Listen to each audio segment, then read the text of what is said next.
Fala galera, eu sou o Magno Luiz, esse é o nosso podcast de Cara com o CEO, podcast para você, empreendedor e empreendedora que quer conhecer novos métodos de gestão, para você que quer alavancar e melhorar a sua performance.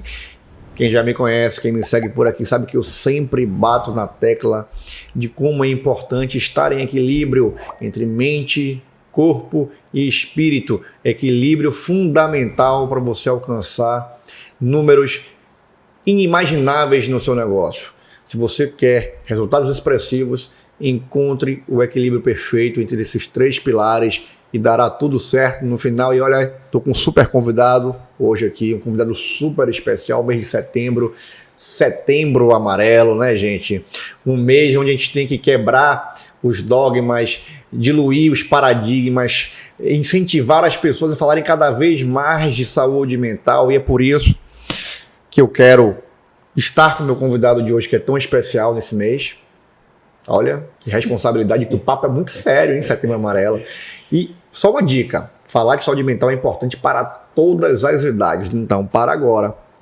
Compartilha já esse link com aquele amigo que você lembrou agora aí, que bateu no fundo do seu coração, aquela amiga que está precisando ouvir esse papo, essa conversa.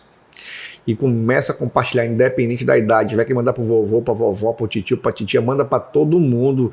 Esse vídeo é super importante, o conteúdo de hoje é de super relevância e significativo para a sociedade, então faz a sua contribuição aí. Então, tripulação, tá na hora do foguete subir. Vamos fazer o checklist básico. Se você não se inscreveu ainda no nosso canal, se inscreve agora no canal.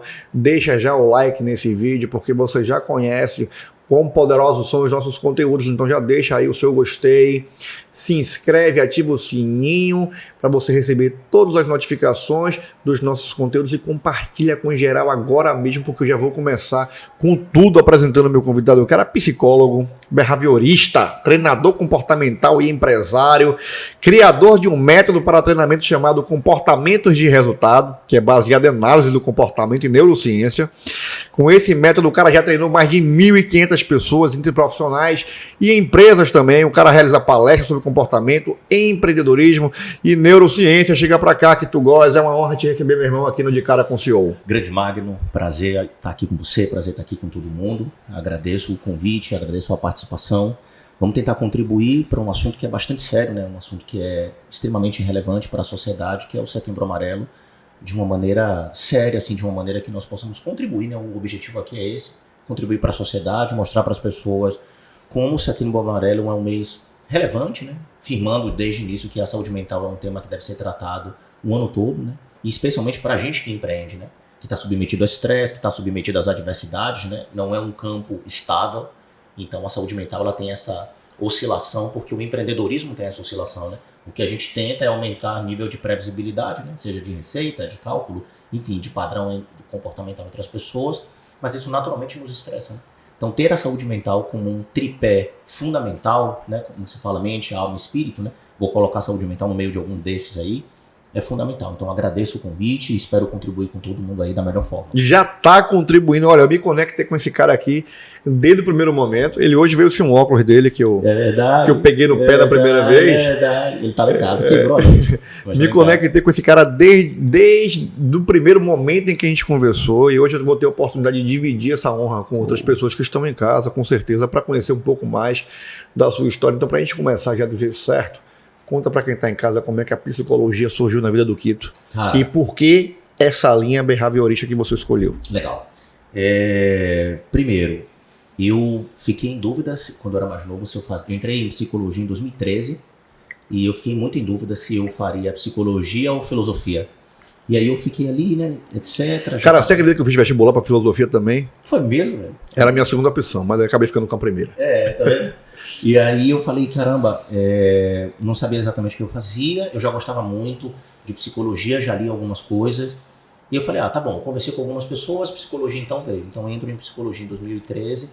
Eu sempre gostei de comportamento humano, mesmo sem entender, né, de longe, assim. Eu gostava sobre padrões comportamentais, ouvir as pessoas. Eu gosto muito do Darwin, né, evolucionismo, evolução das espécies, né, como é que os animais eles conseguiram sobreviver diante de tantas tragédias, né, no mundo, sejam elas naturais ou feitas, interferidas pela presença do homem. Então como é que as espécies elas se mantêm, né? E isso é uma coisa muito importante, Porque eu, inclusive, utilizo isso dentro dos meus programas de treinamento nas empresas. Né? As empresas são organismos, então as empresas que conseguem gerar comportamentos adaptativos, elas tendem a se manter.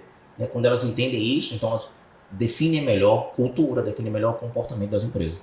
Então, o darwinismo me levou a estudar psicologia nesse sentido, entender como é que os nossos comportamentos eles podem fazer com que nós tenhamos resultados ou não. Então, eu entro ali em 2013, ao invés de concluir com 5 anos, que é o curso de psicologia, eu concluí com 6, porque eu fiz faculdade particular. Pô, sou um cara negro daqui de Salvador, de periferia, que hoje tem os resultados que tenho, mas que, enfim, né, como muita gente, talvez como você, até a gente vem numa ascensão assim, né, de carreira, com muito esforço, com muito empenho. Então, a psicologia vem nesse lugar. A abordagem comportamental, ela vem de, eu estudei um tempo também de psicanálise, né, Freud, etc, né, o grande Freud, aquele óculos, inclusive, foi inspirado nele. Deu pra ver. Pois é, né. E aí estudei um tempo, Freud, gostava muito da ideia do inconsciente, depois fui mudando, tinha o Skinner, que é o principal teórico da análise do comportamento e do behaviorismo, como um cara também assim muito perto, e aí, enfim, depois de um tempo, me aproximando mais ainda da neurociência, eu entendi que era essa abordagem, né, que eu deveria trabalhar. O behaviorismo é uma abordagem da análise do comportamento. Então hoje eu sou psicólogo e analista comportamental, e aí em última instância a análise do comportamento é um modelo de psicologia que verifica os comportamentos que são passíveis de serem analisados. Então, para nós, não interessa muito, né, com toda a imperfeição que essa definição possa trazer, o que as pessoas estão pensando, digamos assim.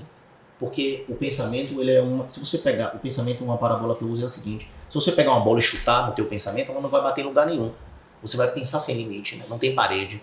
O comportamento tem. Né? Então, a gente verifica quais são os comportamentos.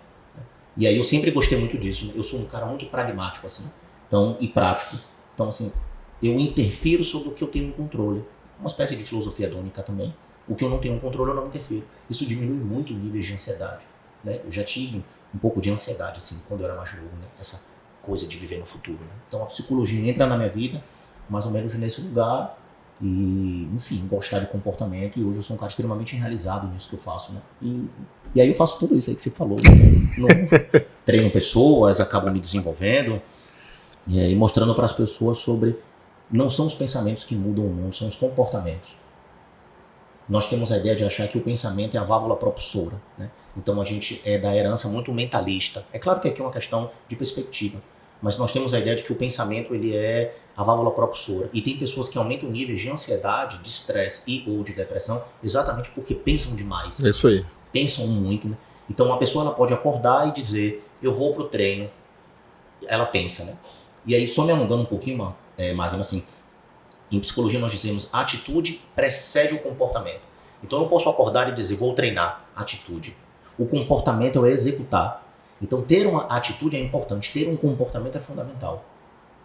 A atitude é, eu vou fazer, eu digo, vou fazer. Atitude. O comportamento é execução. E é nisso que eu firmo. Assim, nós precisamos tornar tudo aquilo um comportamento. Você só está aqui pelos comportamentos que você fez, não necessariamente pelo que você pensou. Porque quanto mais você se comportava, mais isso formava novos comportamentos, entende?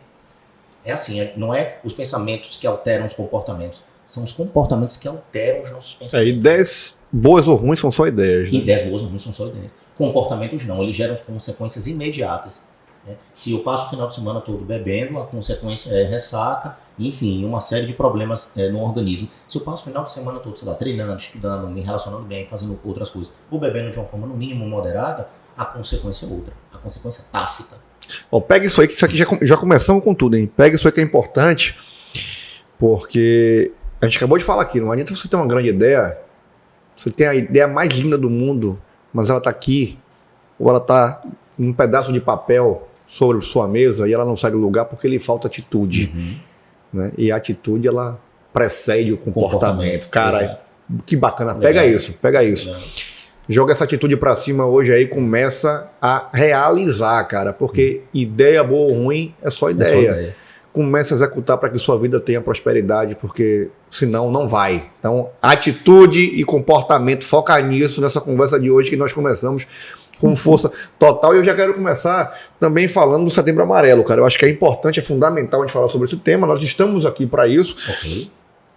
E eu queria saber da importância dessa saúde mental que a gente tanto fala, né? O que é essa saúde mental e qual a importância dela dentro e fora do empreendedorismo, dentro e fora do campo empresarial, cara. Tá. Na minha humilde opinião, as coisas são quase que uníssonas, né?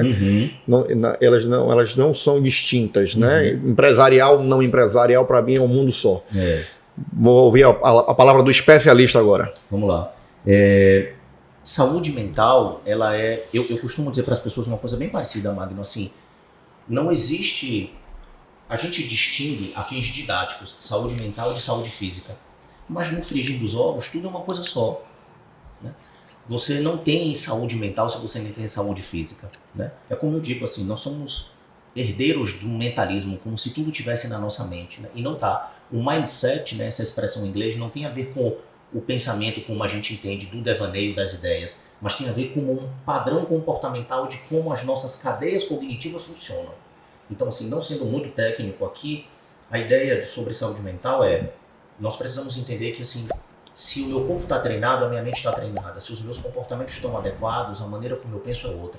Se o teu corpo, por exemplo, ele está inflamado, né? Digamos que uma pessoa obesa, né? A questão não é uma gordofobia, mas a obesidade é uma doença. O corpo dela está completamente inflamado, não tem como ela gerenciar cadeias cognitivas da mesma maneira que uma pessoa que não está nesse estado, por uma simples questão orgânica. Então o primeiro ponto que eu quero marcar é esse. Você tem um dado concreto ali. O outro ponto é, a nossa saúde mental ela é fundamental porque nós, diferentemente dessa caneca, que não pensa por si só, eu penso. Então o que me diferencia das coisas é que as coisas não pensam por elas mesmas. Eu penso. Nós somos um dos poucos animais que temos a capacidade de gerar reflexão, flexionar a si mesmo.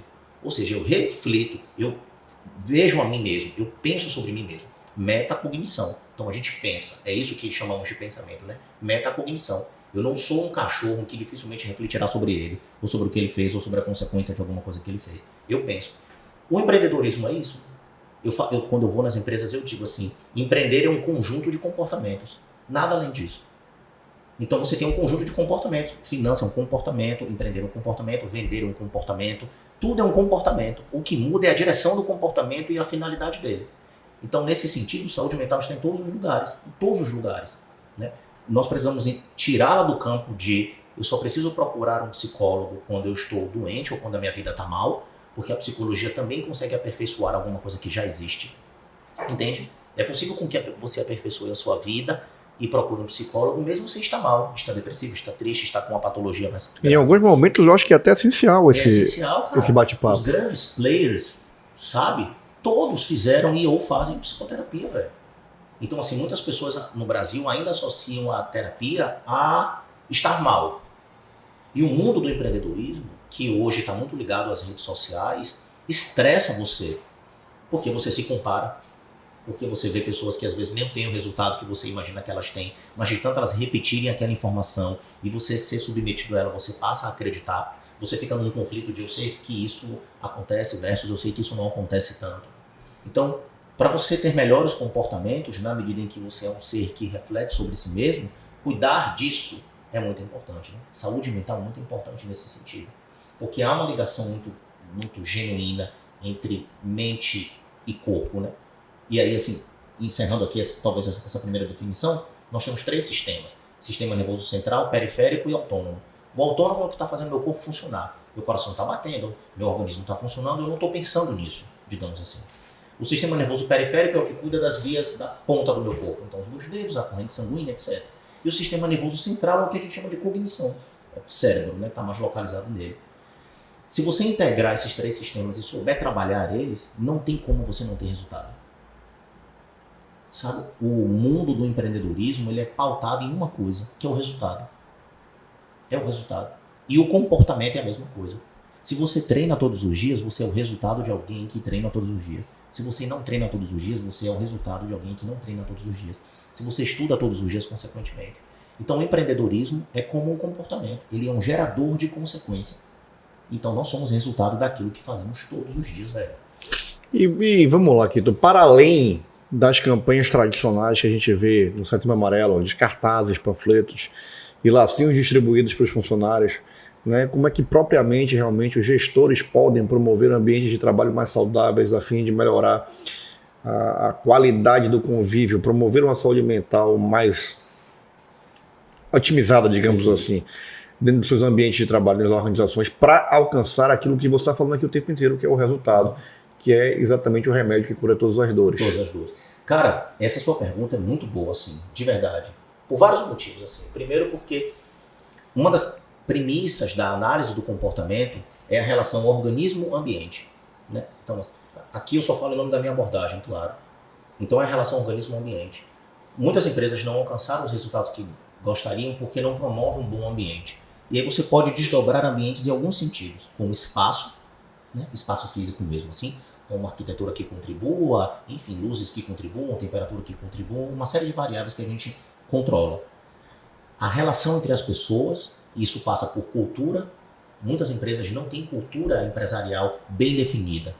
Sem cultura empresarial, inevitavelmente você vai ter uma liderança frágil. Não existe líder sólido sem cultura empresarial. Muitos líderes acabam não sendo uma autoridade e sim autoritário porque não tem cultura como base.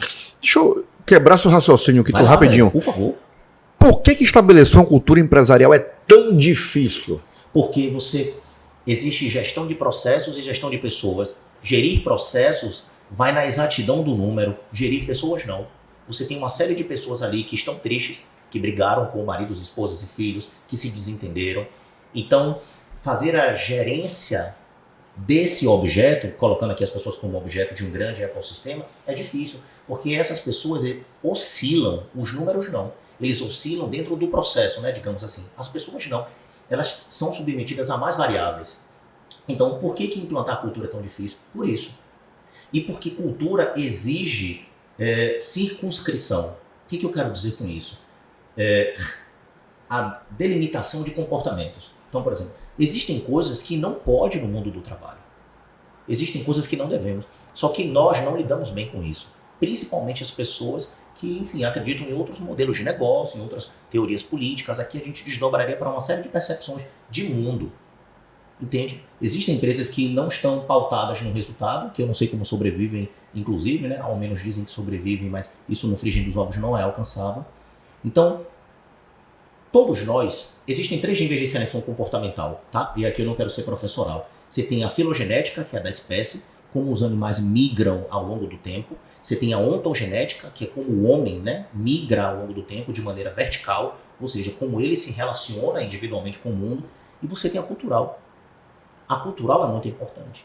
Nós crescemos a partir de sistemas culturais. Cultura não é só o folclore, São João, o carnaval. Cultura é absolutamente tudo. Tudo aquilo que rege os nossos comportamentos. Então, a empresa, no nascimento dela, quando ela ainda está no papel, ela já deve ter uma cultura. As pessoas se preocupam muito mais com missão e valores do que com cultura. Ou seja, quais são os comportamentos que devem operar aqui dentro. Porque, me permita avançar só mais um pouquinho na discussão, que assim, quando eu vou nas empresas eu falo, nós tomamos a cultura como a virtude. A virtude. Eu vou explicar. O Spinoza, que é um filósofo que eu gosto muito, ele diz assim, não é a virtude que leva à felicidade, é a felicidade que leva à virtude. Qual é a alteração que eu faço nessa frase? Não é a virtude que leva ao comportamento, é o comportamento que leva à virtude. Então, às vezes você chega na empresa e a gente fala assim, a cultura daqui da empresa é proatividade. Qual é o comportamento, ou quais comportamentos representam isso? É isso que as empresas têm que fazer, cara. Mostrar para o colaborador o comportamento que ele tem que emitir para alcançar essa cultura. Então, proatividade. Caiu alguma coisa, dá um exemplo básico. Caiu alguma coisa, você vai lá e pega. O teu colega está com um problema, o problema é nosso. O problema é da equipe. Quando um problema é resolvido por mais de uma pessoa, ele vira um problema nosso. Mais cabeça pensamos no problema, a tendência dele ser resolvido é muito mais rápido. Então, a gente tem dificuldade em implementar a cultura nas empresas porque nós implementamos a virtude. Sempre a virtude. E não a base comportamental para que aquilo aconteça. E é esse um dos meus principais trabalhos. Olha que importante aí, porque tem muita gente que está em casa aqui, que está começando um negócio, já começou o negócio mediano dele, ou até grande muitas vezes, mas que esbarra esse obstáculo da implementação da cultura. E eu vejo muita gente se queixando, tipo, mas a minha equipe não pensa como eu penso. A minha equipe não age como eu ajo, por exemplo, né? Eu não faria deste jeito, né? O erro foi da equipe.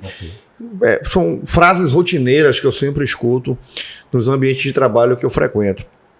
E você trouxe algo muito interessante, que é importante para a gente colocar aqui, porque um líder, ele tem o gestor, o líder, ele tem um papel fundamental paternalista dentro do negócio, tá? Ele tem a característica do pai, independente do gênero aqui, tá? Sim, ele é o pai do negócio, ele é o pai da equipe. E filhos não aprendem através de conselhos, Exato. por incrível que pareça. Filhos não repetem comportamentos através de conselhos. Exato. Filhos repetem comportamento através de exemplos. De outros comportamentos. Então, se você não dá o exemplo a nível comportamental dentro do seu negócio, você não implementa a cultura. As pessoas não têm o que modelar ou imitar, como a gente chama, né? As pessoas não têm o que imitar, cara. Entende? Então você não chega cedo, mas quer que o seu colaborador chegue cedo. E se porventura você não chega cedo, você não diz a ele ou a eles diretamente: eu chego a qualquer horário. Porque a grande falha é essa, é sempre no campo do pensamento ou da virtude. Então assim, sabe?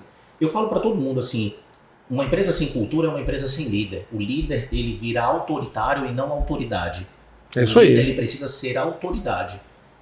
É melhor que o meu colaborador discorde de mim sabendo o que eu penso e qual é a cultura da empresa do que ele não sabe o que está acontecendo. Prefira que o colaborador discorde de você. Mas eu sei o que você pensa, eu sei o que o meu líder pensa. Eu sei qual é a cultura da empresa. É melhor que o meu colaborador ache que eu sou conservador e retrógrado, achando, porque eu digo que não pode vir trabalhar de bermuda aqui, do que ele não sabe se pode vir ou se não vir. É isso aí. É melhor que ele saiba e discorde. Só que para você ser líder, você precisa estar disposto a isso, às tensões comportamentais, né?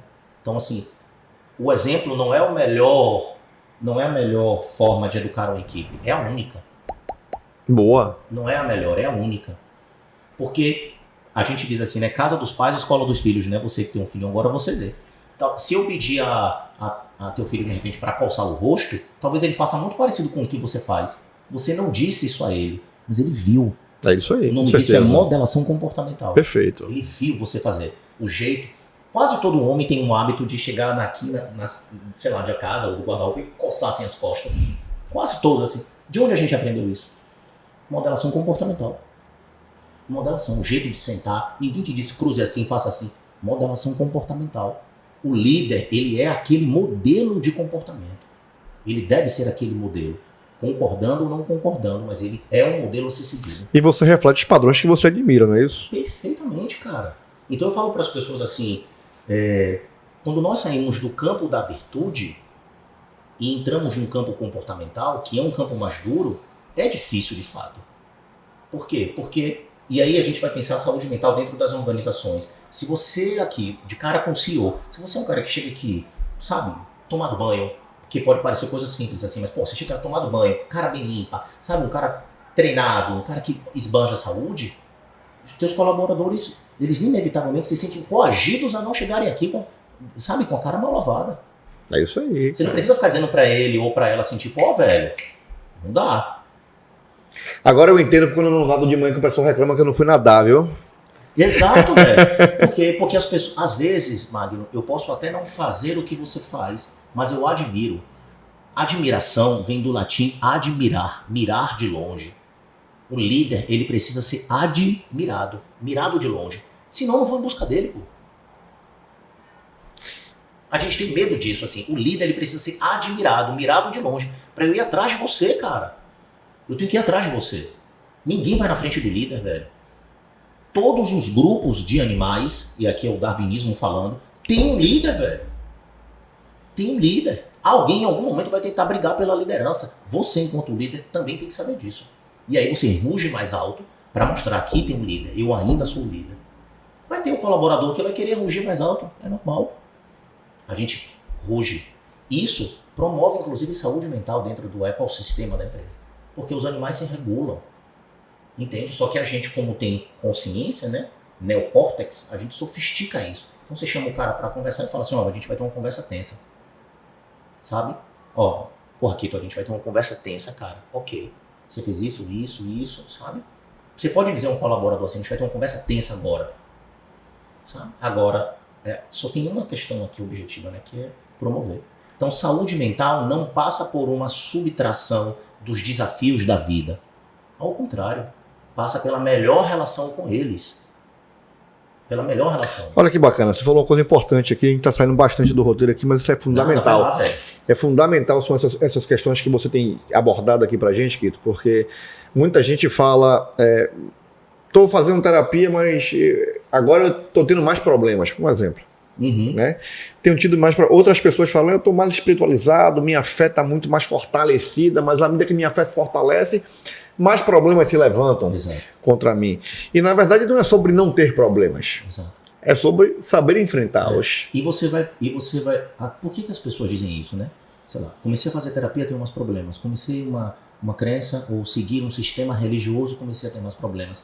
Porque geralmente a religião, né, os sistemas ali, né, de educação da religião, porque para mim toda religião toda instituição religiosa, ela é em si uma instituição educacional, né? Se as igrejas, os templos ou qualquer crença que for, elas se entendessem dessa forma, a gente seria muito mais evoluído.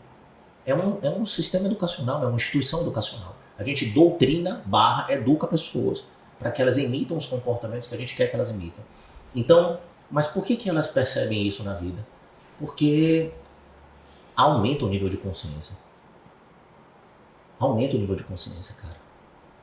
Sabe, o objetivo, e aí assim, se é que a gente, não acho tanto que a gente fugiu do tema, mas veja só. Por exemplo, o Setembro Amarelo é um mês de prevenção ao suicídio, né? Esse comportamento tão complicado, tão sofisticado da nossa sociedade, né? Por quê? Porque não é um comportamento de um covarde. As pessoas não tiram a própria vida porque são covardes ou coisas desse tipo, sabe? É um ato bastante corajoso, né? Não é uma coisa que se faz, não é como fazer a barba, cortar o cabelo, fazer uma coisa desse tipo, né? O organismo tende a viver. Se você ficar assim, o seu sistema nervoso autônomo vai fazer com que você tire a mão, porque o organismo quer viver. Então, prevenção. Nós dificilmente morremos num único ato, como as empresas. As empresas não morrem num único ato.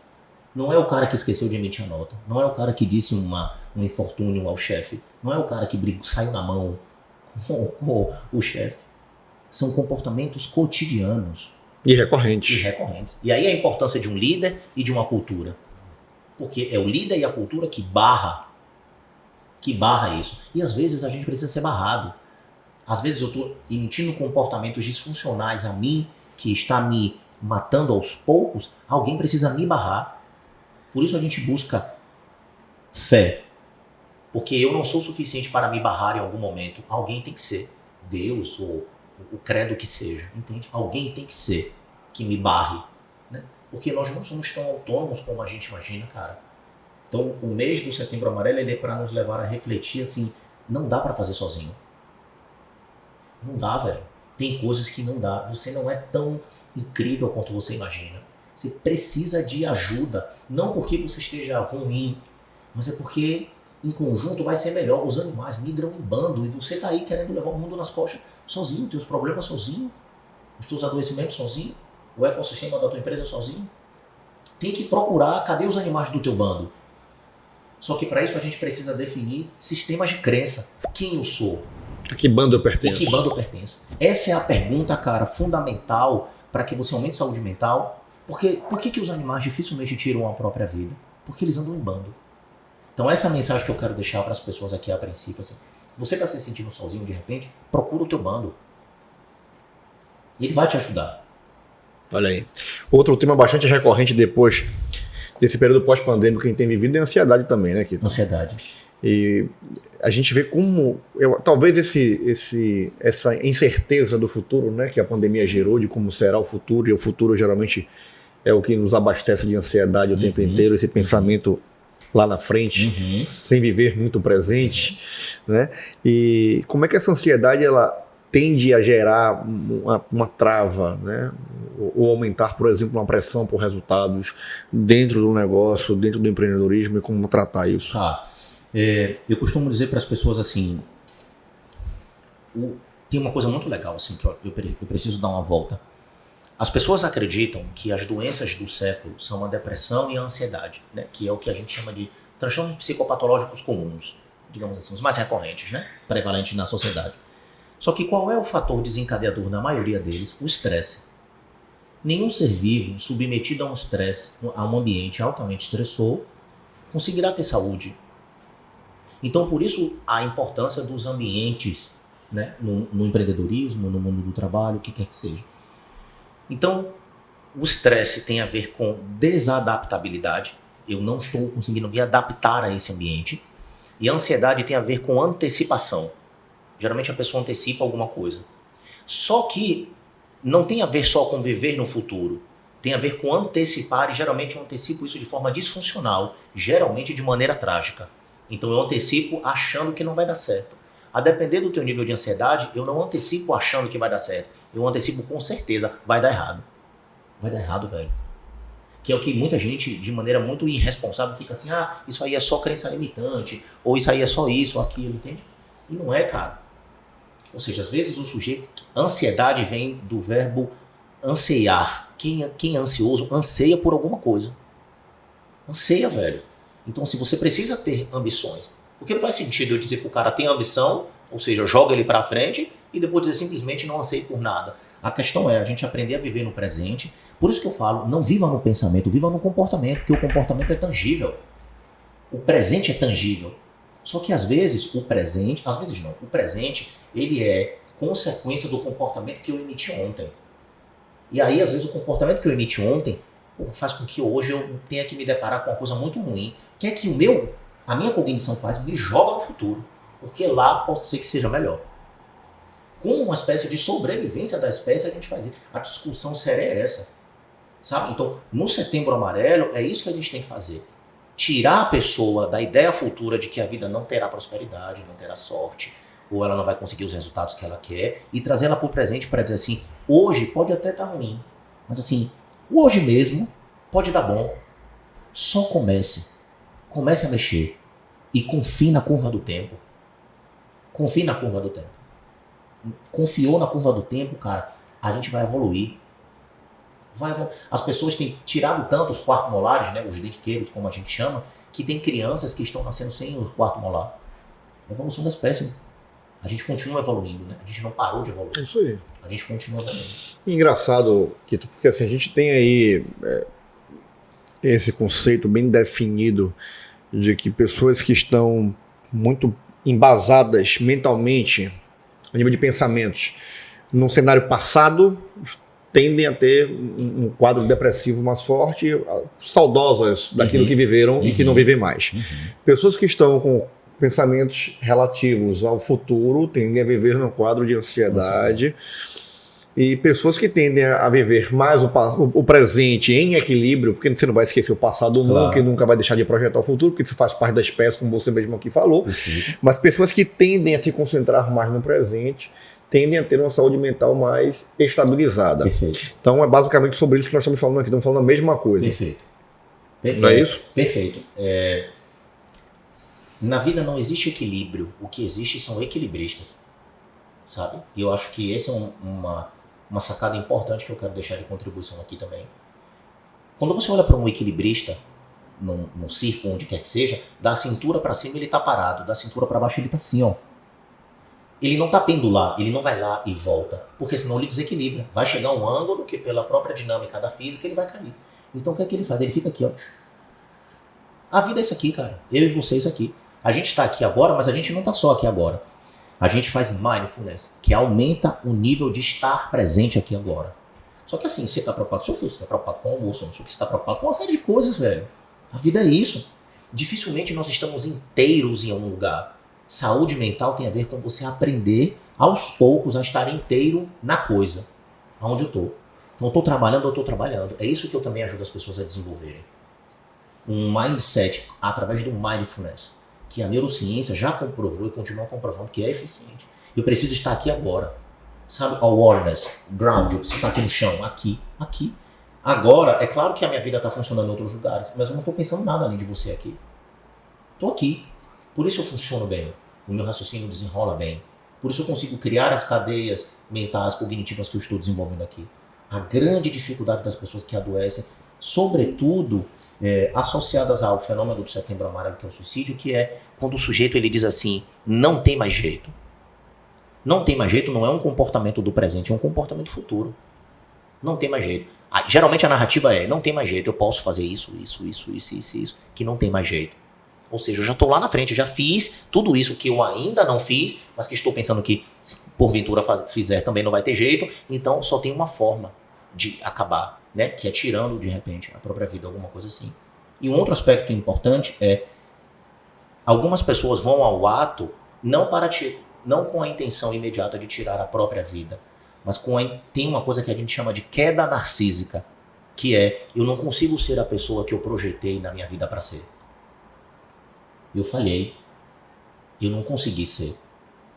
Como eu não consigo, sei lá, acabar com essa ideia, porque as ideias são intangíveis, boa ou ruim, elas continuam sendo ideias, eu consigo vir aqui, ó, no organismo. Por isso eu trabalho com análise comportamental. Porque bom ou ruim, o dano é sempre no organismo. Então a psicologia, ela não é a ciência exclusivamente das ciências mentais, entende, mano? Ela Perfeitamente. É daqui, velho. Ela é daqui. Quando a gente adoece aqui, a gente tá triste, sabe por que tá aqui. Mas o corpo sente. Exato, velho. Porque a ligação direta é um único ecossistema. Então, eu falo para as pessoas assim, olha, a gente tende a, no Setembro Amarelo, para mim, a mensagem mais forte que deveria ser propagada é, no fundo, talvez não ser a própria vida que você queira tirar, mas a ideia de que alguma coisa não está dando certo e ou não dará. Não dará. A imagem narcísica no sentido do mito narcísico, né? De que olhava e achava belo a si mesmo. Assim. Esse eu ideal caiu. Ele não se sustenta mais. Sabe? Então a gente pega e fala assim, eu quero acabar com isso. Com isso. Como eu não consigo acabar com isso, eu acabo com isso. Uma psicoterapia, uma abordagem comportamental, vai pegar isso, diluir, mas mantendo você aqui, mantendo você vivo. Por isso viver no presente é muito importante, velho. E isso tem tudo a ver com organismos empresariais. A pessoa começou a trabalhar hoje, 6 meses, 1 ano, porra, não recebi uma promoção, um elogio, eu sou um inútil. Eu não sirvo pra estar aqui. Calma, pô. Para o pensamento, põe tudo no papel, planifica. Quais foram os comportamentos que eu venho emitindo consistentemente ao longo desse tempo todo? Eles me fazem gerar que tipo de resultado? Por isso eu falo para as pessoas, o resultado vence tudo. Você é resultado daquilo que você faz todos os dias. Resultados são inquestionáveis. Você questiona, sei lá, eu sou Bahia, quantas vezes a gente viu, né? O time jogou bem, mas e o resultado? O resultado toma conta de si. É isso aí. É importante que eu vou falar aqui do modelo educacional. Você falou do modelo educacional tradicional, do modelo educacional nas escolas da fé, digamos Exato, assim, vamos isso. classificar dessa forma. Mas o modelo educacional paterno, vamos falar aqui agora, que são os domésticos, né? Sim. Que são tão importantes quanto, e eu quero fazer essa abordagem justamente pelo último relato que você fez aí, que foi para mim super significante, porque eu tenho visto na minha carreira aí, ao longo dos anos, principalmente nos mais recentes, grandes jovens com muito talento, um transbordo de talento muito grande nessas pessoas, mas que estão ansiosas demais para que o resultado chegue muito rápido. Eu acho que as pessoas têm visto no mundo muito digital, com muito influência de resultados, viagens estratosféricas de resultados. Aí o cara no dia está na favela, no outro dia o cara está no palácio. E é muito rápido realmente que o digital transforma a vida das pessoas. E isso tem vindo para a vida real de algumas pessoas no dia a dia. Então eu me formei hoje, eu sou jovem, eu entrei numa empresa e eu já quero sentar na cadeira do dono, eu já quero sentar na cadeira do diretor, eu já quero ter uma gerência nacional, eu já quero... Antes de viver o processo. Exato. As pessoas não estão mais se permitindo viver esse processo. Isso reflete, de certa forma, eu queria a sua opinião, se isso reflete, de certa forma, o modelo que os pais das últimas gerações têm educado seus filhos. Né? É uma concepção muito particular minha. Perfeito, né? por favor. Eu queria estratificar isso aqui para você tentar entender e até me direcionar para um pensamento mais correto. Eu tenho visto modelos de criação, modelos de educação onde nós criamos os nossos filhos. Obviamente, numa redoma cada vez maior, até porque o mundo apresenta dificuldades maiores a nível de violência, a nível de invasividade, né, de desrespeito. Então a gente tem cada vez mais aumentado esta redoma de proteção dos nossos filhos, tem permitido que eles vivam algumas dificuldades, por muitas vezes a gente não permite que eles passem pela repreensão do próprio não, para aprender a importância desta palavra, que talvez seja a palavra mais importante do dicionário de um ser humano, e sobretudo endeusando eles com relação às suas capacidades. Né? Às vezes seu filho joga nada de futebol, mas você está dizendo que ele é craque. Exato. Às vezes seu filho, ele é muito bom de videogame, mas ele é péssimo no baba, mas você está dizendo que ele é o Messi, que ele é o Neymar. Exato. Né? E muitas vezes essas crianças, quando crescem e elas chegam no mercado de trabalho, elas acreditam sinceramente que são as melhores. Sim. E que não tem mais nada para aprender no mercado, que não tem mais nada para ser agregado, que elas é que têm que levar as rédeas das entregas a partir dali. E por muitas vezes esses jovens têm desistido muito rápido porque não se permitem viver o processo, e eu aqui já vi muitos passando pelas cadeiras aqui com muitas capacidades, mas que queriam sentar e com 15 dias depois receberam super parabéns, você está super promovido, e a partir de hoje a direção nacional, a gerência nacional é sua. Cara, isso não vai acontecer em nenhum lugar do mundo. Então, fala para mim aí, me corrija se eu estiver errado, e fala o que você entende sobre esse assunto, cara. Então, eu concordo muito com o que você está dizendo. Como a gente falou antes, né? Assim, você tem modelos comportamentais. Então, muitas coisas eu não aprendo apenas pela condução verbal, que é o que a gente chama de comportamento verbal, né? Eu não imito só o que a pessoa diz, não modelo, melhor dizendo, né? Muitas vezes eu modelo que é o que a gente chama de comportamento operante, é o que eu faço todos os dias. Eu gosto muito dessa ideia. Hoje eu penso que nós também vivemos num tempo onde as crianças não têm referência. Então o comportamento, Magno, ele acontece assim, de um modo geral, né? O que a gente chama de estímulo antecedente, comportamento e consequência. Estímulo antecedente é o que antecede o comportamento em si. Vou dar um exemplo. Eu estou com fome. É um estímulo antecedente. Comer é o comportamento. A consequência é, estou satisfeito ou não estou satisfeito. O que comi foi saboroso ou não foi saboroso. Ok? Estímulo antecedente, estou com fome. Estar com fome me leva a comer. Comer é o comportamento. A consequência é, eu comi e fiquei satisfeito, ou comi e fiquei insatisfeito. Comi, fiquei satisfeito e foi muito bom, reforça o comportamento de comer aquilo que eu comi. Porque fome, naturalmente, eu sentirei. Ok? Na vida é a mesma coisa. Se o teu filho ele joga mal, por exemplo, videogame, joga bem videogame e, futebol ele joga mal, mas você vive dizendo que ele é um Messi, você reforça nele que ele é habilidoso numa inabilidade. Quando ele crescer, ele vai levar isso. A vida não vai ser tão gentil quanto muitas vezes um pai e uma mãe é, compassivo como um pai e uma mãe é. Nunca é, né? Nunca é. Então o que a vida vai fazer? Vai punir esse comportamento.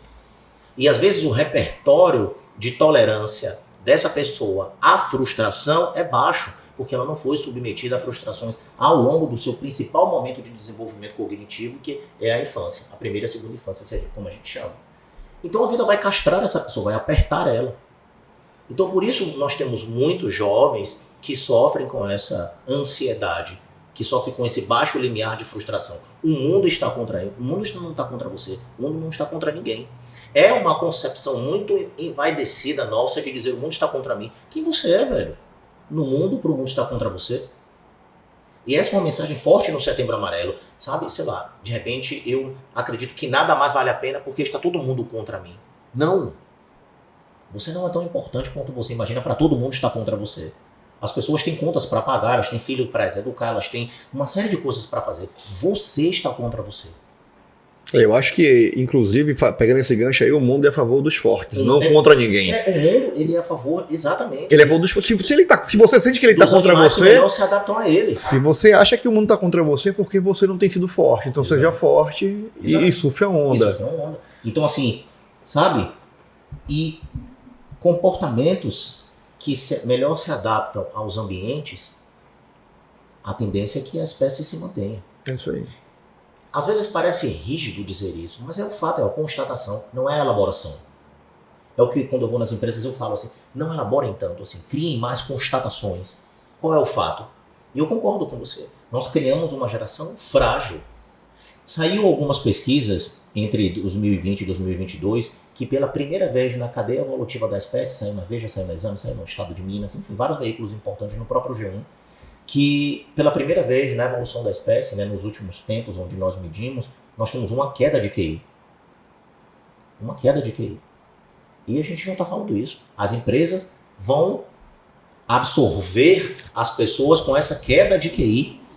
Que herança nós teremos? Que herança nós teremos. Por quê? Porque nós educamos pessoas cada vez mais frágeis. E aí, de novo, isso tem tudo a ver com o Setembro Amarelo. Porque acho que uma coisa que a gente tem que desmistificar é vir aqui falar de Setembro Amarelo, é vir falar aqui sobre tirar a vida ou manter a vida. Nós estamos aqui o tempo todo falando sobre formas de manter a vida. Lidar com os desafios é manter a vida. Ninguém tira a vida porque a vida está boa. E voltando para aquilo que você falou há pouco tempo, o tirar a vida não é aquele momento exato em que você tira a vida. Ou seja, você vem tirando ao longo do tempo. E tem muito pai e mãe que tem tirado a vida de seus filhos com comportamentos ruins. E lições erradas e exemplos malditos. E muito líder dentro das empresas que não favorecem isso aos seus colaboradores quando não punem um comportamento. Eu sei que isso é forte, mas que vale a reflexão de todo pai e toda mãe que tem assistido a gente nesse momento, mas é a verdade. É a verdade, porque assim, eu não atribuo aos pais e às mães diretamente, assim, você está criando um filho fraco, sabe? Mas é pensar, talvez você possa educar o teu filho de uma forma que o prepare, porque de novo, né, a gente educa sempre para a virtude, então a gente diz assim, eduque seu filho para o futuro. O que é o futuro?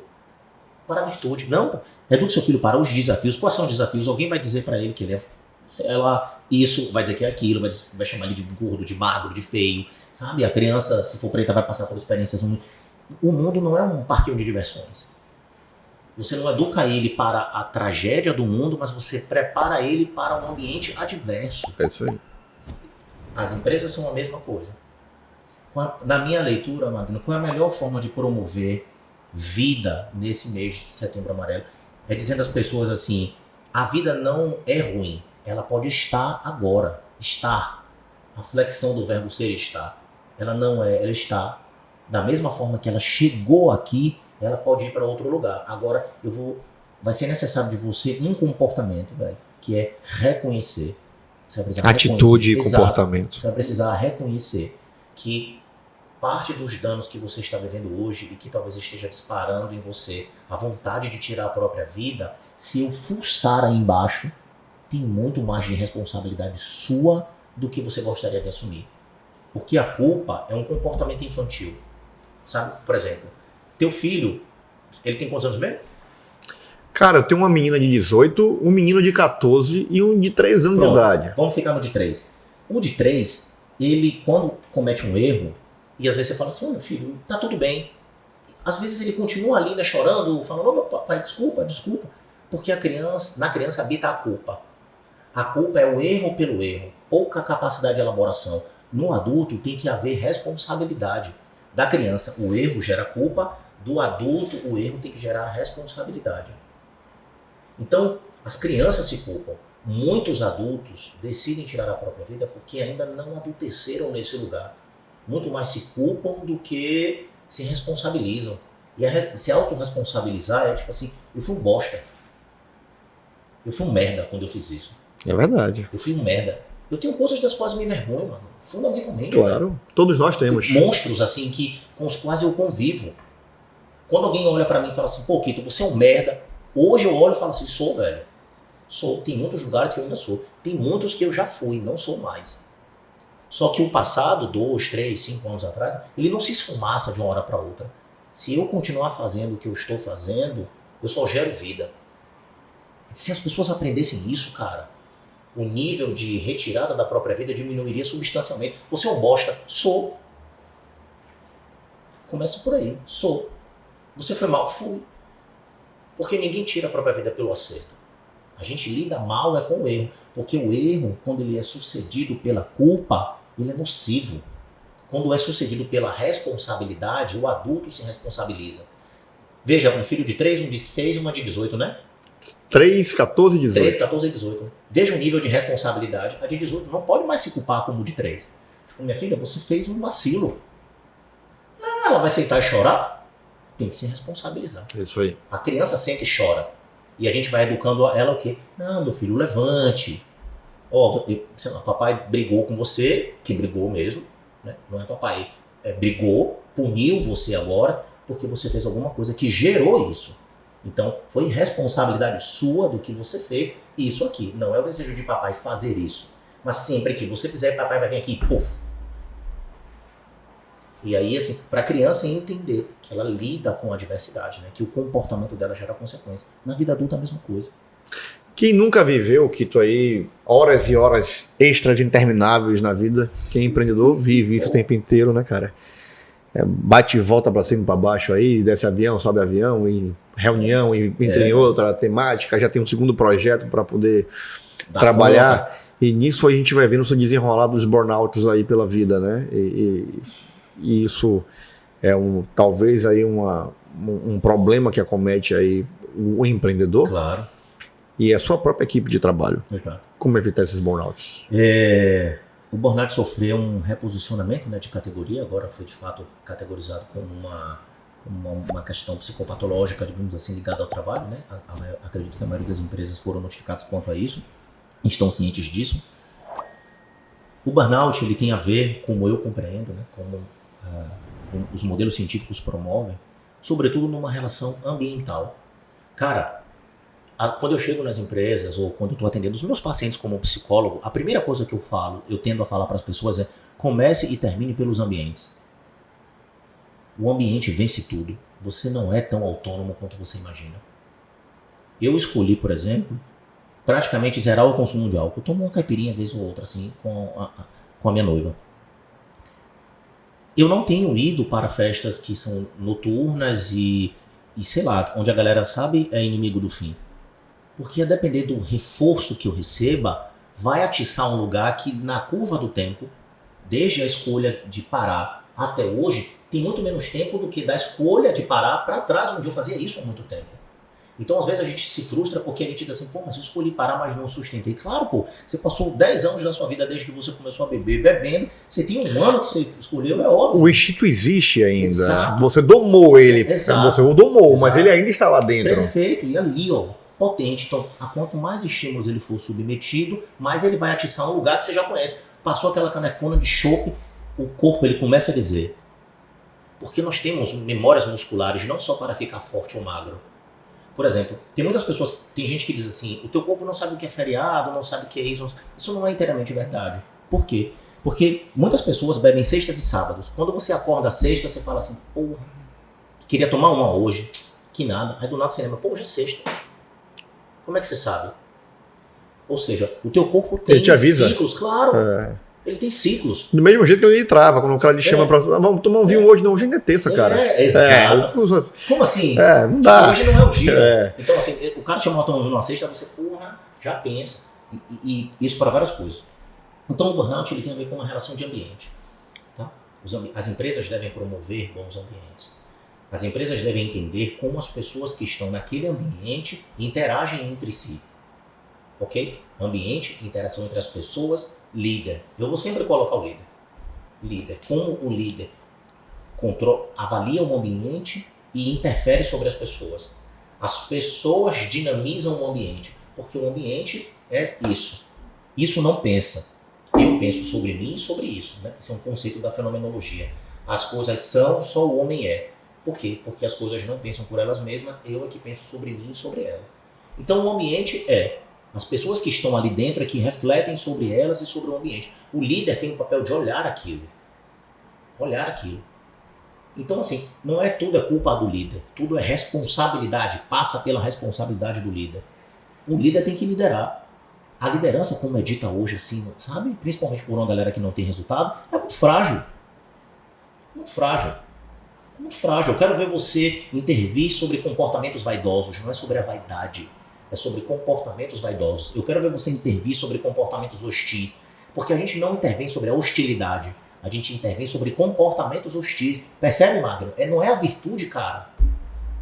Então, eu quero ver você intervir sobre comportamentos ligados ao burnout e não sobre o burnout em si. Porque o burnout é a virtude. Eu quero ver o comportamento. Você está vendo que o teu funcionário está adoecido e que ele está adoecendo. Porque um pouco de fermento leva toda a massa, para usar uma metáfora cristã aqui. Então, assim, o papel do líder, às vezes, é extirpar. É tirar, de fato. Talvez não para demitir, mas para promover uma relação de saúde, para promover uma recolocação, tem que fazer alguma coisa. E às vezes você perde um grande profissional pelo burnout. Profissional, velho. E às vezes, no efeito cadeia, o grande profissional, provavelmente, ele é referência para uma série de outros. Aí os outros começam a vir atrás, né? Efeito manada. Adoece em cadeia. Normal, velho. Tem um livro de um sociólogo francês chamado Gustave Le Bon, que é o Psicologia das Massas, né? O Freud reescreveu esse livro, num outro livro chamado Psicologia das Massas e Análise do Eu. Né? E aí ele fala sobre o poder e a influência das massas, ele já chama do efeito gado, efeito manada. Né? E ele usa duas instituições como grandes exemplos, a igreja e o exército. Né? E aí é muito legal porque, assim, o que o exército norte-americano tem de grande lição para as pessoas, né? Entre tantas outras? Eles pegam uma única história e contam para todo mundo. Eu sou do candomblé e a gente acredita em Deus e em Jesus, né? Muita gente preconceituosa acha que não, mas a gente acredita. E uma das coisas mais legais que eu acho de Jesus Jesus pegou uma história e contou para 12 pessoas, e essas 12 pessoas contou para todo mundo. Jesus foi o primeiro storyteller do mundo. O primeiro. Que é quando ele pegou uma história e foi capaz de contar para todo mundo. Por isso Jesus é um líder. Porque Jesus pega uma ideia e faz com que pessoas de distintos níveis cognitivos, sociais, políticos, ideológicos acreditem nela. Isso é que um líder tem que fazer. Um líder, ele é o cara da ideia. Ele pega uma ideia, torna isso um comportamento. Então Jesus dava rolê, Jesus fez isso. Jesus para caminhar sobre o mar, a gente caminha. Para fazer isso, a gente faz. Jesus era o corre. A gente faz. Não era um pensamento, era comportamento. Mas que respeitava o burnout, viu? Dava as paradas dele lá pra se reconectar. Quando ele sentiu que o bicho pegou, ele vai pro Monte das Oliveiras e diz: Pai, se possível, afasta de mim esse cálice. Ou seja, meu irmão, o bicho tá pegando. É como se ele chegasse pro líder e dissesse: meu irmão, o bicho tá pegando, velho. Os caras estão atrás de mim, entendeu? Eu sei que eu vou rodar. Sabe? Eu falo para as pessoas assim: não é você respeitou Jesus, mas nos dias atuais, Jesus com 20 anos, ele ia dizer o quê? Ele ia dizer: irmão, os caras estão atrás de mim, velho. O bicho vai pegar, os caras estão querendo que eu rode aí, meu irmão, entendeu? Os caras estão querendo me jogar ali, no barril, e aí dá pra tirar de mim ou não dá? Aí você entra em contato com o que a gente chama de propósito. Tipo, eu vou pagar o preço pelo propósito.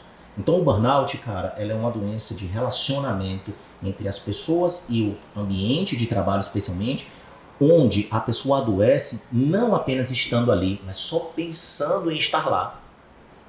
Quando você vai para um lugar, por exemplo, provavelmente isso acontece com você. Às vezes você vai para um lugar que não necessariamente é aqui. Para qualquer lugar, você fala assim: pô, eu queria ir para aquele lugar, sonho para aquele lugar, sei lá, sonho em ver tal pessoa, me dá um. Se você tivesse que fazer aquilo todo dia, você teria um burnout. Com certeza. Porque a gente acha que o burnout é só ligado ao trabalho no sentido... Não, de forma alguma. Tem pessoas que fazem isso em relação à universidade, tem pessoas que fazem isso em relação a uma série de coisas. Até com o próprio casamento. Até com o próprio casamento. Agora falando um pouquinho sobre os seus projetos pessoais. Importante a gente falar aqui. Você criou uma comunidade chamada Behave, que estimula o desenvolvimento de comportamentos e resultados orientados pelo sucesso. Exato. Ou para o sucesso. Exato. É isso? Exato. Dá para estimular comportamentos que aproximem as pessoas das conquistas que elas tanto desejam na vida? É possível isso? Dá. Como? Vamos lá. Eu tenho uma empresa, né, chamada Behave, que é uma empresa de treinamento, desenvolvimento e análise pessoal, né, ou psicoterapia. Então, as pessoas que estão dentro da Behave eu chamo de behaviors. Né? Behave em inglês seria uma espécie de comportar-se, digamos assim. Então eu pego essa ideia do comporte-se, que geralmente o pai e a mãe diz pra gente, e tento dar outro significado. Tipo assim, a gente precisa dizer para as pessoas: velho, se comporte. Que a gente fica meio inibido de dizer isso. Mas é assim, se comporte. Sabe? Você começou a vacilar. O que eu tenho que chegar pra você em algum momento é: Magno, se comporte, velho. Segure sua onda. Segure sua onda. Entendeu? Segure sua onda. Se comporte. Morda o cotovelo, segure sua onda. Aprenda a ter comportamentos de escoamento. Tá muito tenso? Não esteira, tá muito tenso? Para de querer recompensas imediatas. O vinho, a cervejinha. Porque se você está estressado, você é sempre o vinho, a cervejinha, você condiciona o alívio do estresse ao uso daquela substância. Então, do mesmo jeito que os behaviors, que as pessoas que estão lá dentro, né, o que é que eu ensino para eles? Você precisa fazer uma avaliação dos ambientes que você frequenta, as pessoas com as quais você se relaciona e entender se as consequências dos comportamentos que você emite te aproximam ou te afastam dos resultados que você quer. Pronto. É isso que o Skinner promove. Eu peguei a análise do comportamento, o behaviorismo e pus dentro do mundo do mercado. Então, O estímulo antecedente. Eu quero, sei lá, ser CEO futuramente da Média Vida. No estímulo antecedente. O comportamento é o que eu vou fazer para responder a esses estímulos. Aos meus objetivos, às minhas metas, etc. Né? Fazendo as adaptações. E aí, os comportamentos que eu faço, eles me aproximam ou me afastam disso? Entende? Não tem espaço para ela cobrar. É tipo, me aproxima ou me afasta? E aí eu crio maior nível de consciência, maior nível de autorresponsabilidade. Eu trago a pessoa para baixo para o comportamento, tiro ela do campo da virtude. Perfeito. Tiro ela do campo da virtude. Não é a virtude, é o comportamento. Você é resultado do que você faz todos os dias. Essa frase sua é autoral. Autoral. E pega isso aí, que eu já ia falar sobre essa frase já, e você acabou de trazer ela aqui. É o tema básico aí do seu trabalho, talvez seja o grande lema. O grande lema do meu trabalho. E faz uma reflexão para quem está em casa sobre isso. Você é resultado daquilo que você faz todo dia. Se você escova os dentes todos os dias, você tem a saúde bucal de alguém que escova os dentes todos os dias. Se toma banho todos os dias, a mesma coisa. Se treina todos os dias, a mesma coisa. Se lê todos os dias, a mesma coisa. Essa frase é dura quando eu coloco ela no colo das pessoas. Você é resultado do que você faz todos os dias. Então, assim, o que você faz todo dia? É a pergunta seguinte. Isso diminui queixa. Vou reclamar de quem, né? De quem? Entende? Você passa a entender o que é seu e o que é do outro. Porque é muito fácil as pessoas chegarem na internet e dizer assim, isso é seu. Quando as pessoas falam disso, eu tá falando mais de si do que do outro. Tá, eu quero saber você. Você é resultado do que você faz todo dia. Então, quando você que está me assistindo, de repente está sentindo vontade de, sei lá, tirar a própria vida, que eu quero deixar registrado aqui também, nós temos o CVV, que é o Centro de Valorização da Vida, você pode ligar 188, tem pessoas 24 horas, o tempo inteiro, dispostas a te atender e te ouvir, isso é uma coisa muito legal, né, de divulgar aqui. Em algum momento eles farão você refletir sobre o que você fez, o que você está fazendo. Então, para mim, hoje, quando eu vou nas empresas, atendendo as pessoas em consultório, como a gente estava falando lá fora, né, as pessoas que me procuram hoje, elas querem resultado. Pessoal, profissional, familiar, conjugal. A relação é resultado do que a gente faz todo dia. Né? Dizer eu te amo é resultado do que a gente faz todo dia. Então, assim, tudo é o resultado, tudo é o efeito de. Eu vi um conteúdo muito foda que você fez, desculpa a expressão do foda. Imagina, aqui, velho. que falava sobre a auto-performance e a alta performance. Qual a diferença dos dois pontos aí, cara? Quando eu falo sobre... Eu desenvolvi um método que é esse, né? Comportamento de resultado. Então, todo comportamento gera um resultado, positivo ou negativo. Se for positivo, a tendência de nós reforçarmos ele é maior. Se for positivo, é menor. Tem comportamentos que geram recompensas positivas, mas as consequências serão negativas. Por exemplo, você está estressado, você tomou uma cervejinha. A recompensa é positiva, mas a consequência é negativa, porque você vai ficar estressado muito ao longo da sua vida. E se todas as vezes que você ficar estressado você tomar uma cervejinha, a tendência é que você desenvolva uma predisposição ao alcoolismo, você fique com pouco dinheiro, porque beber não está barato, e, enfim... E com pouca disposição para trabalhar, inclusive. E com pouca disposição para trabalhar. Perfeito, Magno. Então, para você falar de alta performance, que é você em relação ao outro, você precisa falar de auto performance, que é eu em relação a mim mesmo. Então, por exemplo, eu e você tá correndo uma maratona. Magno chegou em primeiro, eu cheguei em segundo. Ok? Na relação alta performance, você foi melhor do que eu, porque você chegou em primeiro. Inquestionável. Outra frase minha, resultados são inquestionáveis ali. Só que o tempo que eu fiz foi muito melhor do que essa mesma prova do ano passado. Então eu tive auto performance. A minha auto-performance não gerou alta performance, que é eu em relação ao outro. Mas em relação ao seu próprio desempenho... Eu melhorei. Se as pessoas souberem entender isso, elas estão buscando alta. Tem muita gente falando de alta performance, que não tem nem performance, imagine alta. Né? Engraçado, porque você falando, eu tô aqui me lembrando, eu sempre abro no Instagram, às quartas-feiras, a caixinha de perguntas. Né? E recentemente, acho que um mês, eu recebi uma pergunta sobre a síndrome do impostor. Sim. Né? E talvez seja uma das síndromes, aí você pode falar melhor do que eu, que me parece que fala muito sobre auto-performance e alta performance, né, cara? Como é que é evitar esse tipo de crença limitante? É que eu posso chamar isso de crença limitante? Assim, eu ensino as pessoas dessa forma. Síndrome do impostor não é um pensamento, é uma constatação. Os nossos pensamentos são frutos dos nossos comportamentos, não é o contrário. Eu penso e me comporto. Primeiro eu me comporto, depois eu penso. Então, assim, a síndrome do impostor, quando ela ocorre, ela é um fato. Eu já tratei pessoas em consultório com síndrome do impostor.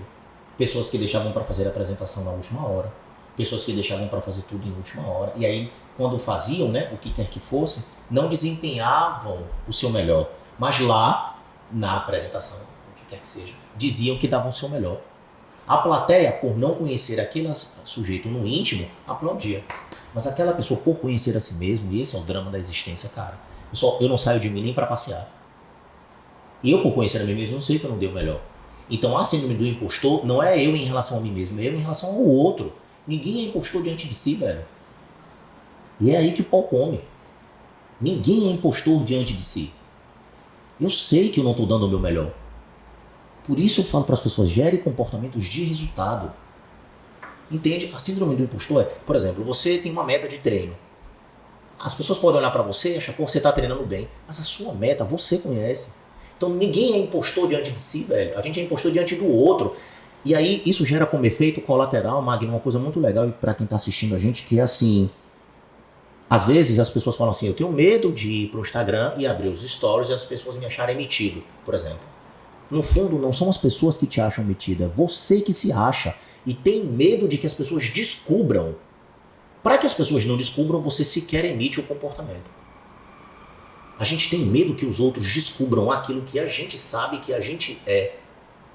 Se alguém olhar para mim e disser assim, você é um lenhado, a depender do campo que a pessoa diga isso não me incomoda.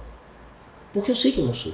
Mas se alguém diz para mim assim, você é isso e aquilo me incomoda, em algum lugar eu sou aquilo. Ainda.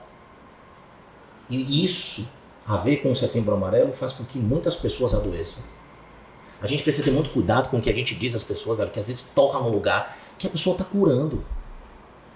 Que a pessoa está curando. Então a síndrome do impostor tem muito esse lugar, sabe? O que eu estou fazendo está me aproximando ou me afastando? Porque nós temos duas relações, com a gente mesmo e com o outro. Tem muita gente que sofre da síndrome do impostor, cara, muita gente com muito resultado. Sabe? A maioria dos pacientes que eu tenho são empreendedores pequenos, médios, e hoje eu tenho a felicidade também de atender grandes empresários em Salvador. Eu, cara, assim, tatuado, pá. Os meus pacientes querem um resultado. Então, tem mesmo de psicólogo por aí que fica vendendo teoria, não lê o que eu leio, não estudo o que eu estudo. Eu falo para todo mundo, você pode buscar. Eu quero ver quem está estudando como eu estou estudando. Eu quero ver, velho. Quem acorda às 5 da manhã e estuda todo dia 1 hora como eu, para entregar o resultado. Então, o cara chega e fala, Kito, eu fiz isso, mas eu sei que eu podia fazer melhor. Se for uma vez ou outra, tudo bem, mas recorrentemente, eu não sou impostor diante de você, bicho, eu sou impostor diante de mim. Só que como eu não tenho muitas vezes capacidade para fazer isso, eu tenho medo que você descubra, entende? E olha só, tem muita gente Kito, no mundo de hoje que quer viver a vida do outro, né, cara? Então isso deve aumentar muito a questão de se tornar um impostor da própria vida, porque você não vive a sua vida. Você quer viver o que o outro vive. Você não vive a sua experiência. Você não passa pelo seu deserto. Você não vive o seu propósito. Você não sabe nem qual é o seu propósito, na verdade, porque você vive o propósito do outro. E talvez isso acabe alavancando muito esse número tão grande que nós temos aqui de pessoas vivendo essa incapacidade de se auto-reconhecer como pessoas boas no que fazem. Você percebe, Magno, que essa sua frase, essa sua constatação, muito boa por sinal, se as pessoas souberem regular isso, o número de suicídios, por exemplo, diminui drasticamente. É isso aí. Entende? Não é sobre não é sobre a vida do Magno, nem sobre a vida do Kito, é sobre a minha vida. Então, você percebe assim? Então, em nenhum momento aqui no podcast nós deixamos de falar sobre o Setembro Amarelo. O erro das pessoas é construírem podcasts todos baseados na relação de como evitar que as pessoas morram no sentido direto. Não é assim no sentido direto, é no sentido global, porque a vida é global. Né? A vida é global, no sentido amplo. Então, se eu vivo a minha vida com as imperfeições que ela tem, com os entraves que ela tem, sabe? Eu olho para Magno e digo, eu quero ter os resultados que ele tem aqui. líder, é um cara que chegou nesse lugar, um cara que está construindo isso.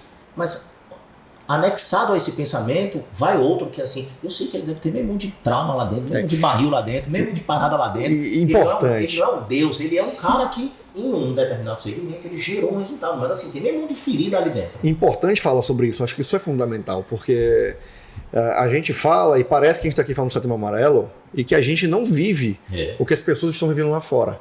E pelo contrário, todos nós que estamos aqui, com sucesso ou não, nós temos nossas dores, temos nossos traumas, carregamos as nossas cruzes, passamos pelos nossos desertos. Né? Eu passei por um deserto grande, quem me conhece a minha história sabe disso. E em alguns momentos da vida, todos nós algum dia pensamos que não está bom. Não tá legal, será que vale a pena continuar? Para onde é que eu tô indo? Será que é isso mesmo que eu quero para minha vida, né? Por muitas vezes a gente já até duvidou, com certeza, em algum momento das nossas vidas, sobre a possibilidade de sermos felizes, porque estávamos infelizes naquele momento. Exatamente. Né? E como é que essa página vira? Aí eu vou falar da minha vida pessoal, não vou falar do que funciona para o outro.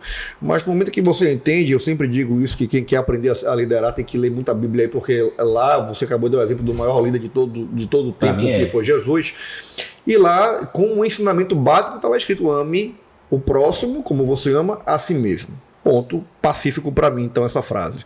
Se você não se ama, você é incapaz de fazer qualquer coisa pela sociedade. E você percebe uma coisa, Magno, deixa eu te interromper agora, que assim, por que esse é o... Jesus diz, eis que vos deixo um único mandamento, né? Embora nós tenhamos matrizes religiosas distintas, mas Jesus é um cara massa. Eis que vos deixo um único mandamento, né? Então Jesus olha para a sua comunidade, para o seu corpo ali de representantes, porque tornando Jesus um cara empresário, Jesus era um empresário, Jesus contratou 12 representantes. E os representantes era para gerar preposto, né? Tipo assim. Jesus pega 12 representantes e olha para os representantes assim: meu irmão, tem que gerar preposto. Só que o produto que eu tenho para oferecer para vocês, o serviço, intangível. É intangível, ele é uma ideia, ele é um serviço, ele não é um produto. Ele é um serviço. Então eu tenho um serviço que não vai ser entregue agora, vai ser entregue quando você, sei lá, em algum momento, o produto final é lá na frente, quando eu voltar a buscar todo mundo. Mas durante a existência eu vou te entregar um conjunto de sistemas de crença, como a gente chama. Então, como é que a gente compreende isso? É muito interessante porque, assim, na vida, cara, a gente não vira a página. A gente continua escrevendo. Eu falo pra todo mundo, assim, a vida é sobre continuar. Eu sei porque as pessoas falam sobre a metáfora de virar a página, né? Como uma espécie de passar. Mas eu sempre prefiro pensar assim, eu não tô em outra página, a não ser a mesma que eu nasci, velho. É a mesma página. Eu até acho que a gente vira a página, desculpa discordar um pouquinho, por favor. Eu até acho que a gente vira a página, a gente não arranca a página. Pronto, pode ser. A página do livro, ela tá lá. Pode ser. Se você voltar algumas casinhas pra ler, ela tá lá, ela aconteceu, ela não deixou de existir. Agora o que incrível, independente de da mesma página ou página seguinte, é o mesmo livro. É o mesmo livro, exatamente. É o seu livro, é o livro da tua história. Então, história, você não consegue arrancar uma página do livro. Se você arranca, a tua história fica incompleta, ela deixa de existir. E por que muitas pessoas vão ao ato suicida? Porque elas tentam arrancar a página. É isso aí. E como a página é inarrancável, usando uma palavra feia, elas acabam arrancando a si mesmas. É isso aí. E talvez o grande objetivo... Dilacerando partes da sua história. Exato. E perdendo a essência da sua existência, inclusive. E aí perdem tudo. O papo ficou meio louco aqui agora. Não, imagina, não, velho. Você percebe, Magno, que assim... Outro dia eu abri o Instagram e eu fiz uma crítica muito legal que vai na direção do que nós estamos falando, que é assim, alguns papos precisam ser sofisticados e a sofisticação exige complexidade. E as pessoas vão pro Instagram e às vezes falam... Outro dia alguém me falou assim, pô, que a maneira como você produz conteúdo é muito mais para meio de funil, final de funil, porque exige nível de consciência. Eu falei, cara, eu falo sobre um assunto que é muito delicado, eu não vou vir aqui falar com fuleiragem. Eu não vou, velho. Sabe? Se for para aumentar o número de likes falando fuleiragem, eu não vou. Eu fico aqui com a minha comunidade. O Instagram da Behave tem 29 seguidores, eu tenho 1.500 pessoas lá dentro. Então, assim, sabe? Nem sempre o número social reflete o número do off. Então isso que a gente está falando aqui é sério. Você fala assim, pô, a gente viajou. Que isso, cara? É sério. É muito sério. Não dá pra gente vir aqui e falar, não, é isso, se mata porque você quer, ou se mata porque isso, porque é fraco. Não, cara, é um fenômeno muito complexo. Sabe? Eu fico muito orgulhoso, você sabe quando eu te mandei a proposta, né? Eu fico muito orgulhoso porque a gente está tendo a oportunidade de conversar sobre isso de uma forma séria.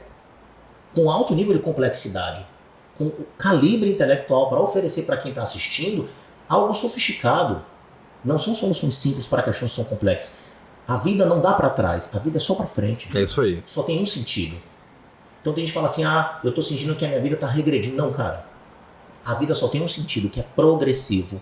Morrer é progressão. Por quê? Porque é o ciclo da vida, velho. A gente progride quando morre. Sabe? Só que assim, a maneira como esse progresso vai se dar é que pode ser bom ou ruim. Então, sei lá, eu quero entregar à natureza um corpo bom. Um corpo minimamente útil. Sabe? Por isso eu, fumei 7 anos, cara. Porque era psicólogo, trabalhava na Livraria Cultura, então tinha que seguir aquele estereótipo do intelectual, etc. Sabe? Eu comecei a correr e comecei a ter dificuldade. E aí o que foi que eu fiz? Eu reforcei o comportamento da corrida e comecei a punir o comportamento do cigarro.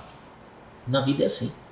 Então isso que a gente está falando é muito legal, porque assim, se você souber que na tua vida você não tira nada, na vida nada joga fora. E aí você desenvolverá um mindset que é eu e eu aqui, meu irmão. Do mesmo tempo que eu fiz uma coisa muito foda pra alguém, eu já fiz uma puta cagada com outra pessoa, da qual eu me envergonho profundamente. Essas contradições existem em mim, existem em todo mundo. Eu não sou melhor ou pior por isso. O Nietzsche, que é um filósofo alemão, ele dizia assim, ele dizia uma coisa que eu gosto muito, ele diz assim, como é? Nunca é tão alto o preço a pagar pelo privilégio de pertencer a si mesmo. Então, assim, dentro de mim, existe isso. O Freud dizia, o inconsciente é o lugar onde as pessoas, onde o caos onde as contradições vivem em harmonia. Embora seja uma outra filosofia, né, de abordagem, mas eu gosto dessa ideia. Dentro da gente existe a contradição, velho. Você fez coisas extraordinárias na sua vida, mas eu sei que você já fez cagada das quais você se arrepende. Pra caramba. E é nesse lugar que às vezes a gente decide morrer. E eu acho, inclusive, aí, e talvez isso sirva de gancho, porque eu sempre falo isso aqui nos podcasts, quem tá olhando para a vida da gente, e eu digo da gente, não é do Magno, não, o cara de quem tá no Instagram e que por um acaso fala de sucesso e fala de empreendedorismo, perfeito, e acha que a gente nunca errou. Gente, nós fomos quem mais errou foi a gente, tá? Principalmente a gente bota a cara. A gente, quem mais errou foi a gente, cara. A gente erra todo dia e continua errando, porque a vida é um processo evolutivo. Exato. E errar é dar grau para sucesso. Exato. Ninguém chega ao sucesso sem ter fracassado. Não existe uma pessoa que eu conheça de sucesso que nunca tenha fracassado, porque o fracasso, ele é a única oportunidade que você tem na vida de se melhorar, de se aprimorar e de amadurecer. Sem o fracasso, você não seria ninguém. Então, se você nesse momento está fracassado, está triste, decepcionado com um resultado ruim, ou porque você foi um merda com alguém, como o Kito falou aqui agora, agradeça a Deus por estar tendo essa oportunidade de amadurecer, reflita sobre o que você fez, evolua e tente melhorar, porque amanhã é um novo dia. E esse novo dia pode ser melhor, só depende da sua atitude e do seu comportamento. A gente falou muito de sucesso aqui, Kito, pra caramba. E eu não podia deixar de perguntar para você o que é sucesso para você, cara. Cara, para mim sucesso é quando você alcança um determinado resultado, seja ele qual for, pessoal, financeiro, conjugal, familiar, consciente de que a consequência daquilo, o efeito daquilo não prejudicou alguém. Sabe? Então assim, eu quero gerar fortuna, eu quero gerar riqueza. Eu quero ter sucesso, só que eu só quero ter sucesso como consequência de bons comportamentos. Eu não quero ter sucesso como consequência. Sucesso para mim é consequência, efeito de. Sucesso para mim é resultado. Não existe sucesso em resultado, sabe? A palavra que eu mais falo é resultado. Resultado como efeito de. Então, se você me perguntar objetivamente o que é sucesso, sucesso é resultado. Hoje eu me considero um cara de sucesso fisicamente. Eu tenho um físico que eu quero. Eu corro, faço musculação e boxe. Eu sou um cara de sucesso em termos de saúde. Eu sou saudável. Eu sou um cara de sucesso em termos conjugais. Eu e a minha noiva, a gente vive bem. Eu sou um cara de sucesso em termos financeiros. Considerando de onde eu vim, para onde eu estou, eu sou um cara de sucesso. E assim, eu lido bem com o meu sucesso. Porque eu sou um cara de resultado. Tem muito sucesso para construir. Mas assim, eu já sou uma pessoa de sucesso. E você vive o momento presente, né, cara? Velho. Eu acho que, você percebe, Magno? Tipo assim, tem gente que acha que o sucesso tá... Não, meu irmão, já tenho tá sucesso. Aqui, tipo assim, eu saio de casa hoje, eu posso tomar um expressinho 30 ml, 10 conto, 12 reais. Tipo, eu sou de sucesso, velho. É isso aí, cara. Eu tenho sucesso. O sucesso está nos pequenos detalhes da vida. Eu tenho pra caminho, eu escolho. Tem muita gente esperando na Ferrari para dizer que tem sucesso, mas não tá olhando pro filho que tá em casa, que tem tanto amor para compartilhar e que é o grande sucesso da vida, cara. Que você não tinha nada e que você agora já É verdade, cara. Quer dizer, o sucesso é o que eu experimento aqui agora como fruto do que eu fiz, como uma consequência do que eu... Isso é o que dá saúde mental para as pessoas, velho. Perfeito. Entende? Isso é o que dá saúde mental para as pessoas. Velho, eu quero chamar aqui a produção para entregar aqui o mimo, né, do pod, para você levar para casa uma pequena lembrança. Que massa, ainda tem O isso. tempo passou rápido pra caramba aqui. Que maravilha, viu, meu garoto? Pode abrir? Fica à vontade, Quito. Maria, viu? Estou dizendo. Olha lá, ó. Meu irmão aqui, ó. De cara com o senhor aqui, ó. Aqui, meu irmão, a cabeça do homem, lá ele, viu? Deus, tem que se proteger. Pô, essa caneca é massa, velho. Pô, obrigado, viu, velho? É isso aí. Vou abrir a camisa aqui, né? Também, pra todo mundo ver. Aqui, ó. Isso é pra você. A gente continua reforçando o nosso comportamento dia a dia, lembrando do bate-papo incrível que a gente teve aqui hoje.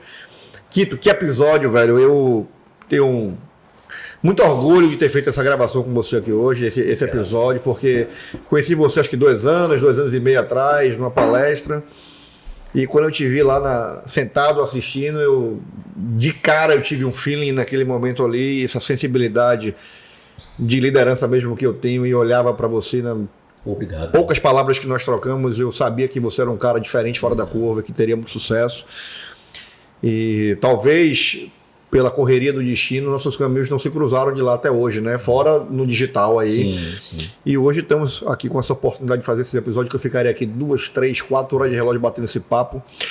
Um papo de extrema relevância e importância para as pessoas que assistiram. Eu acho que a gente com certeza conseguiu extrair o melhor que nós podíamos daquilo que nós entendemos de saúde mental para as pessoas que estão em casa, que estão precisando. Perfeito, nesse momento de alguma palavra. Cara, eu só tenho a lhe agradecer por estar aqui nesse dia comigo fazendo esse episódio. Cara, eu quero agradecer você também, a todo mundo que me recebeu aqui. Digo mesmo, né, no dia que eu te conheci também, eu olhei e falei, pô, mano, esse cara... Quando eu escutei a sua história, eu falei, porra, bicho. Sabe? O cara lá com o terno azul, assim, todo bonitão. Eu falei, pô, esse maluco... O cara começou a contar a história, eu falei, porra, só tem um defeito que é a vitória, velho. Aí eu olhei e falei, porra, sabe? Quer dizer, o que mais conecta as pessoas, cara, são as histórias. É isso aí. Né? Quer dizer, os grandes líderes da humanidade contaram suas histórias, você pôde contar a sua, eu pude contar um pouco da minha. Então eu agradeço muito a oportunidade, você ter aceitado a proposta. Enfim, fico muito grato, espero que de fato a gente tenha contribuído para a sua vida, para os seus comportamentos, para os seus resultados. E espero que em breve a gente se bata por aqui de novo. Com certeza. Se você gostou do episódio, você já sabe o que você tem que fazer agora, né? Vai lá, se inscreve no canal. Se você não se inscreveu no começo, já dá seu like aqui, ativa o sininho para receber as notificações e principalmente compartilha esse conteúdo com o máximo de pessoas que você puder, porque você viu que realmente ele foi de extrema relevância. Se você não me segue no Instagram ainda, vai lá seguir o @MagnumLuiz, Luiz com 2 S de sucesso, porque sucesso eu gosto em dobro. Vem com a gente até o próximo episódio. Vamos voar. Obrigado, Quito! Valeu, velho. Tchau, tchau. Tamo junto.